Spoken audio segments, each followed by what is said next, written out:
Welcome to Engaging Leaders, a Leadership Maryland podcast brought to you by Beacon at Salisbury University and BFG Financial Advisors. Since 1992, Leadership Maryland has been connecting and empowering leaders through transformational experiences, dialogue, and education. Each month, we host candid conversations to promote positive outcomes in your organizations and communities. I'm your host, Eric Brotman, and I'm joined by my co-host, Memo Diriker. Memo, welcome. Thank you. Memo, would you like to introduce our guest today? We have an esteemed guest from the Leadership Maryland class of 1993, the first class. Absolutely. We're joined today by James T. Brady. From May 1995 through April 1998, James Brady served as the Secretary of Maryland's Department of Business and Economic Development. Prior to his service as Secretary, Mr. Brady was employed by Arthur Andersen, an international accounting and consulting firm, for 33 years, the last 17 as managing partner of the Long Island and Baltimore offices. Mr. Brady has previously served as a trustee of Stevenson University and Mount St. Mary's University. He was a member and a chair of the University System of Maryland Board of Regents. He has also co-chaired Maryland gubernatorial transition teams in 1994, 2002, and 2014.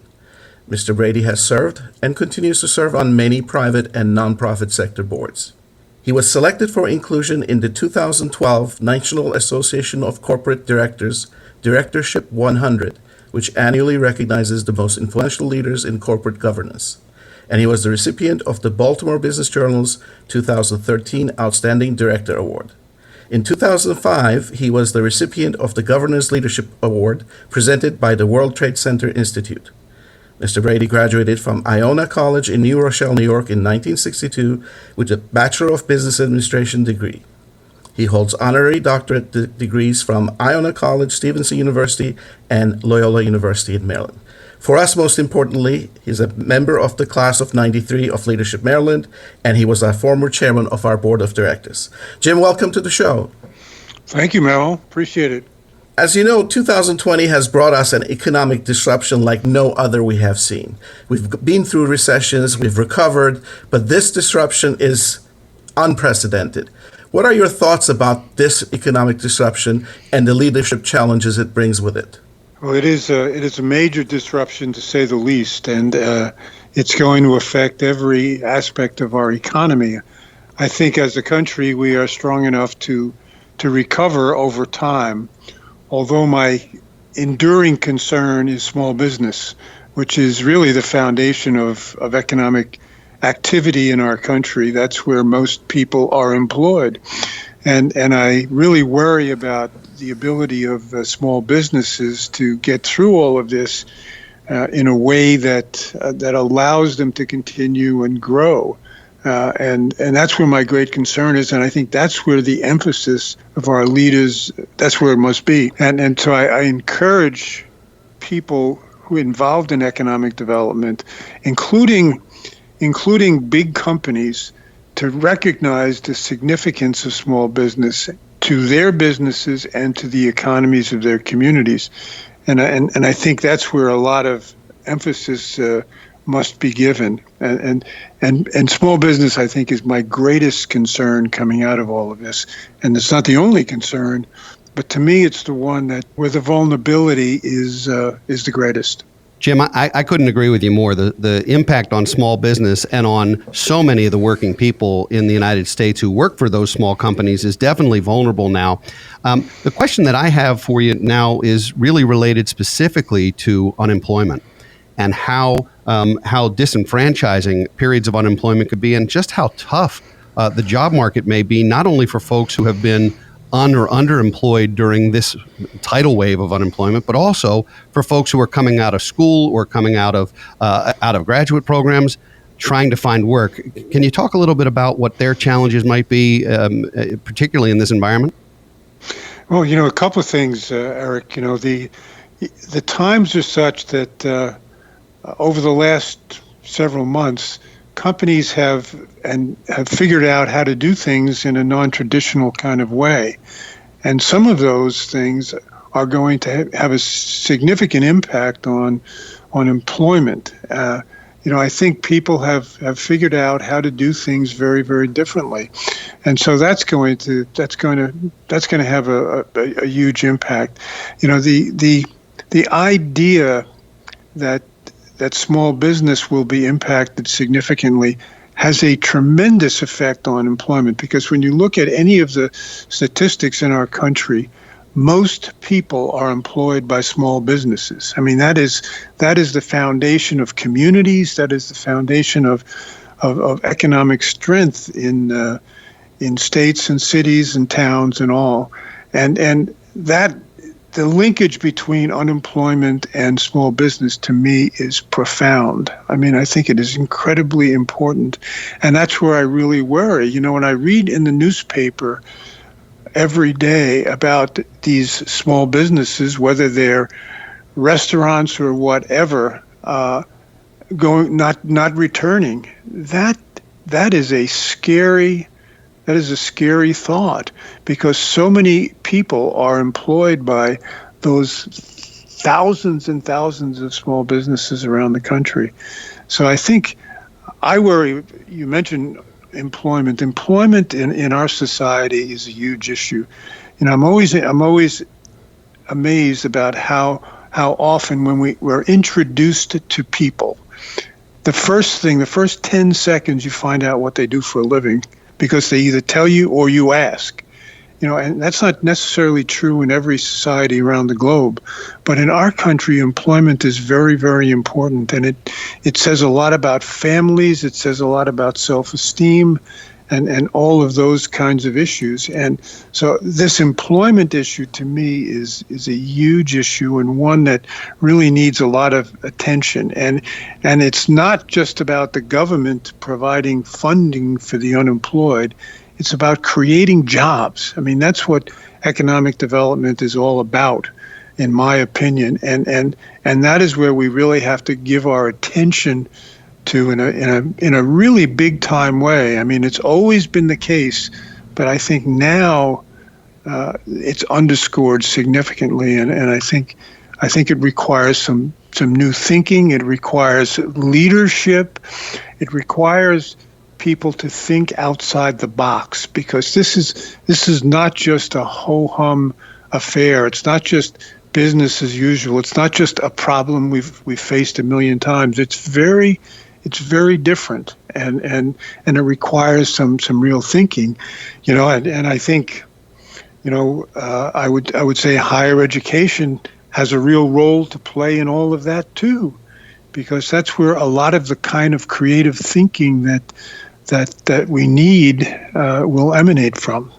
Jim, you put your finger on a very important fact that we have seen both at the last recovery as well as the previous recession, that the most jobs that have been created by young businesses, new businesses, and most jobs are by way of small businesses. Given these two facts together, and looking at the history that tells us that in recessions, entrepreneurs come in and start new ventures, bold ventures, out-of-the-box ventures. This is a way we all need to go. And you also said higher education is a key. Talk to me a little bit about the role of higher education. Historically, higher education blends skill gathering, skill transfer, and humanities way of thinking, problem solving. What should universities do now? Well, I think you mentioned one of my favorite topics, and that is the humanities and the role that higher education plays in all of that, in creating responsible citizens and knowledgeable citizens. And I think that'll be a very key thing in terms of this recovery, because, you know, a lot of the entrepreneurs, a lot of these young entrepreneurs, you know, have skills that are very 21st century. But I worry sometimes whether they have all of the other background that higher education can and should provide, you know, in the humanities, et cetera, because problem solving is not something you learn in an accounting class or a finance class. It's something you learn, you know, by studying the humanities, and it's about philosophy, it's about history, it's about literature, it's all of those kinds of things. And I think I just want these entrepreneurs Memo, that you're referring to come in with this fulsome background that can not only bring technical expertise to situations, but can bring a much bolder, broader sense of strategizing and social responsibility and all of those things to the table as well. And I think a lot of the young people that are starting companies and all are so focused, it's almost 24/7 focused on that business, and you can understand why. But they also need to have skills that are broader than that in terms of building a workforce, in terms of motivating a workforce, in terms of giving people hope that they can succeed career-wise. And we're at a point now where hope is something that it's on the front pages of the newspaper every day in a variety of different ways. But people need to be encouraged. They need to feel that they do have the opportunity to be successful, and that they have the skills necessary to get there. Not only the technical skills, but the broader skills. It's interesting when you look at higher education today in a lot of universities. When you get past the technical skills, the humanities fall under the rubric of general education. Really? General education? That, I don't know, to someone like me, that sounds like something that's really not that important. And I think the humanities and all that's connected with the humanities is absolutely critical. And so I just think from a higher education standpoint, I think we need to be thinking much broader. And I think higher education has to take the position of leadership and not be in a defensive mode. And I would tell you that from what I see in recent times, higher education is very defensive. They are not calling the shots.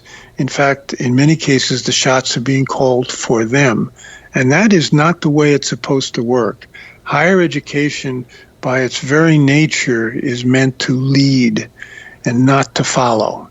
And I think that's what we need coming out of this huge problem that we've had over these past months.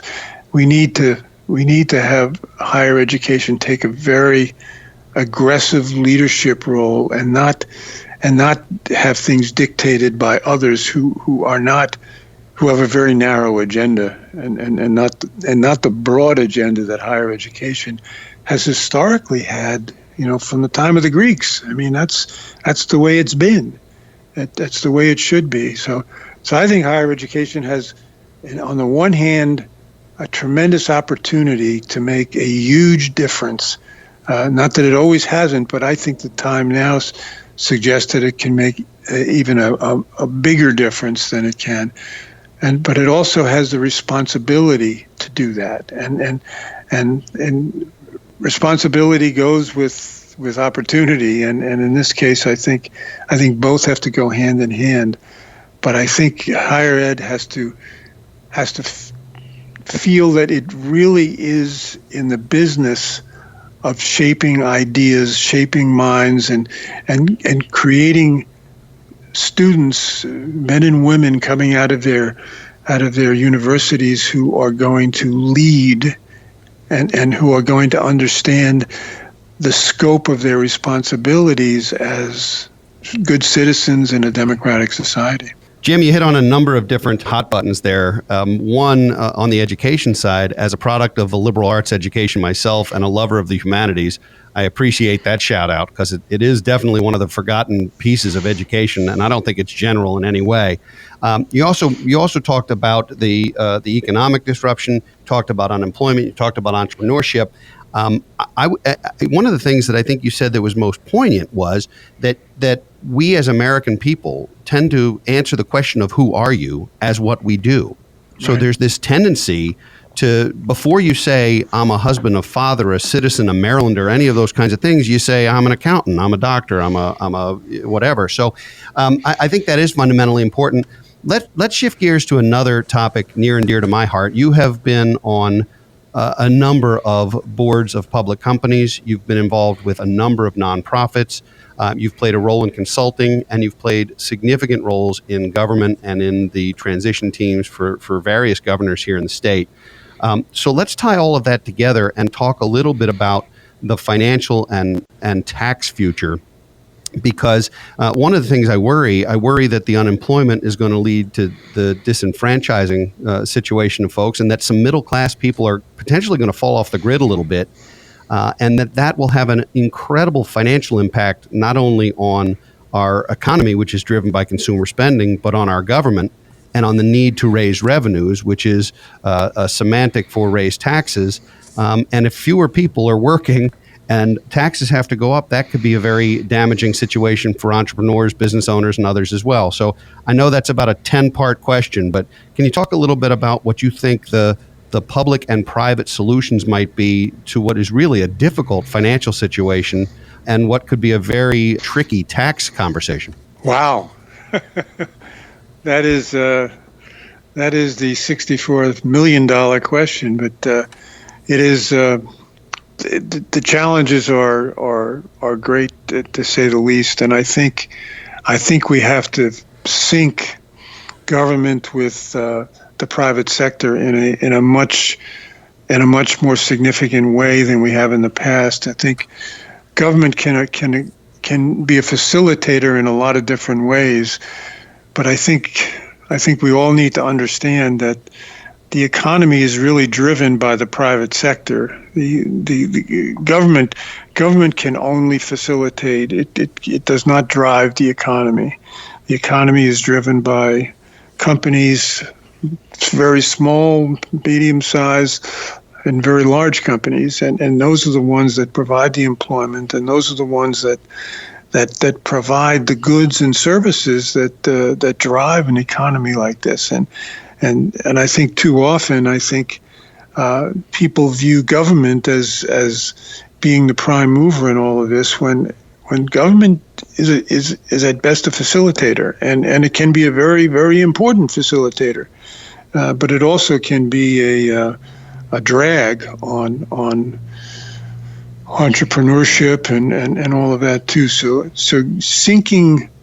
syncing the private sector with the public sector, I think, is very important, and we have some work to do in that. I mean, we have a political environment in the country right now, which is all about screaming and shouting. It's about monologues. It's not about dialogues, and I think all of that is not contributing to where we have to get to.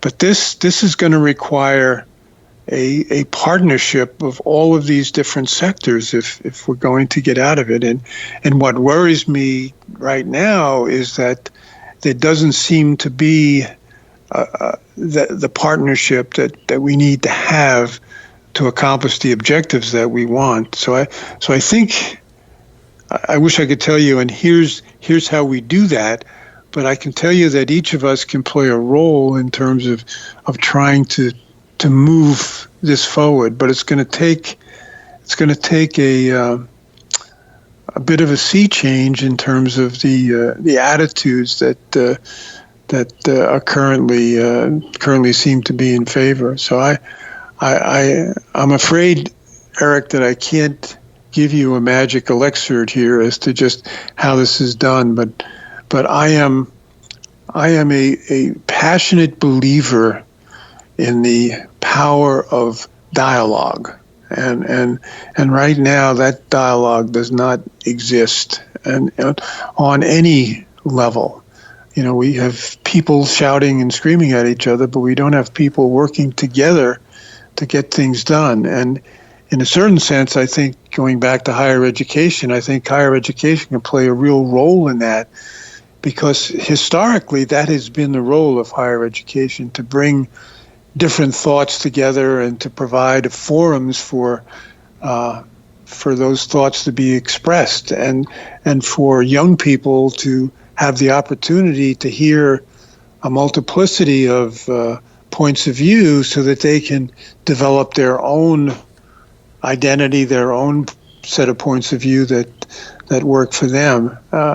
but we right now we do not live in a society where dialogue is the thing. I mean, if you listen to any of the news shows on television or listen to them on radio, there's not dialogue. There's just a whole bunch of angry monologues, and that just doesn't get us anywhere. And if you look at what's happening in our communities these days, I mean, it's I don't see dialogue, and unless we change that, I don't know how we get to where we want to get to. Sorry, I didn't have a great answer to that one. No, I think that's about as perfect an answer as we can get. Dialogue solves a lot of things. Memo? Jim, you mentioned very important thing about dialogue. We also talked about humanities, and we talked about leadership. Since this is a Leadership Maryland podcast, let me put you on the spot on this. When I was in England as an engineering student, I had to take weekly lessons in Latin as well as other humanities. And one lesson on a Wednesday was about this phrase that I'm going to butcher in Latin. It is virtutis fortuna comes, which is fortune favors the bold. It also happens to be the motto of the British Army Yorkshire Regiment, which I visited when I was there. But disruptions like this bring uncertainty and risk. And being bold becomes an important solution, important key. Talk to us about bold leadership.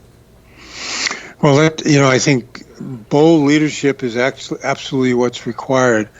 But let me just mention kind of an element of boldness that I think is often forgotten. The boldest leaders that I have known in my lifetime, whether that's been in business, in education, in government, or whatever, the boldest leaders I've met have been great listeners. And I think we have lost, to a great extent, an understanding of the power of listening. We're great talkers, and as Americans, we talk a lot. But listening has become something of a lost art. And I think you become a bold leader only after you understand the issues and understand the attitudes and understand the perspectives of a variety of people. You don't become a bold leader because you have all the answers and you can be bold about it. Boldness is only effective when it is the result of considering, listening, and giving credence to a lot of different points of view, and then coming to decisions and being bold about those decisions. But that boldness is undergirded, by having heard different perspectives from people with different backgrounds, people with different priorities, etc. Boldness has to have substance to it. We have some leaders around today who sound bold, but I don't think they're bold. I think they're loud. And there's a difference between boldness and loudness. And boldness, I think, comes from really taking the time to understand different points of view and folding them into your game plan. So I think this is a personal thing for me, this whole issue of listening and seeking input. And I think it's something that where I think we're sadly lacking at the moment in terms of our supposed leaders. Jim, we're believe it or not, nearing the end of our show. And I think in some ways you've already answered my last question to you. My last question was to ask for a timeless and timely tip. And you're timeless and timely, Jim. You've always been. So one tip on how to grow your leadership acumen. I think you've answered that, frankly, with listening and dialoguing. Is there any? That was, in fact, Eric, that was when you had mentioned that earlier on, that was what occurred to me. That was what I was going to say, that, I think being a great listener, the old line you've been given two ears and one mouth, for a reason, And so I think my advice to up-and-coming leaders is to understand the power of listening, in fact, the wonder of listening. It's amazing what you learn when you listen, and it's amazing how little you learn when you talk. And so that would be my advice, and I think it's something that is sorely needed in every way in our country and in our world, to be honest about it right now, that we need to listen to each other. We need to truly understand other points of view and make sure if we do take bold steps that they are the result of considering all of those factors. Jim, your advice is right on. First of all, I've enjoyed listening to you today. I'm certain Memo has, and I know our listeners will.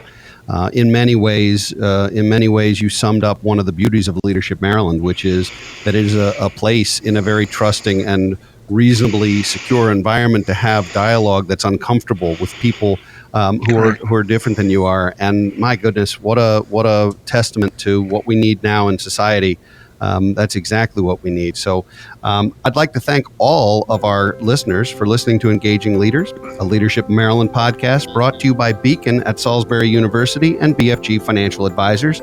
This is your host, Eric Brotman, along with Memo Diriker, reminding you to stay engaged. Be sure to tune in for new content every month. You've been listening to Engaging Leaders, a Leadership Maryland podcast. Leadership Maryland is the foremost statewide organization where critical conversations occur in an environment of trust and civility to facilitate actionable change. For more information, visit us at www.engagingleaderspodcast.com. Please subscribe and leave us a review on your favorite podcast platform.